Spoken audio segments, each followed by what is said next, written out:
నిన్నే మందు కొట్టావా? ఏది ఒకసారి ఊదు. అక్కడ కాదు, నా మొహం మీద.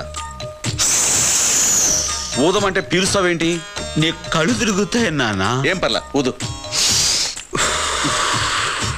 మందు కొట్టావు అంటే మాటిచ్చి ఏంటి నాన్న ఇది? సిగ్గులేదు? సిగ్గులేదు అంటావేంటి? నేను ఎవరి కోసం మందు తాగానో అడగవేంట్రా? ఎవరి కోసం?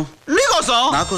అవునరా, నీకు అవార్డు వచ్చిందని ఆనందంలో ఫుల్గా వేసేసా. తప్ప ఎవరు చెప్పారు నీకు? ఇందాక నువ్వే కదా చెప్పావు మతిమాలేదామని. కొంచెం కూడా గుర్తురుదా? లైఫ్ లో నువ్వు బాగుపడ. నువ్వు బాగుపడవు. అయ్యో అమ్మా గౌరీ తల్లి, అపచారం జరిగిపోయింది, క్షమించమ్మా, క్షమించు. అమ్మా గౌరమ్మ, నా మీద గౌరవం ఇచ్చి అమ్మాయిని క్షమించేసే అమ్మా. అడిగాను రా, అమ్మ క్షమించేస్తాయి, ఏం పర్లేదు. మా తల్లి. అమ్మా గోవిందరాజు గారు, చెప్పండి సార్. నాకు అవార్డు రావటం అంత ఆనందంగా ఉందా? కంట్రోల్ చేసుకోలేనంత. అయితే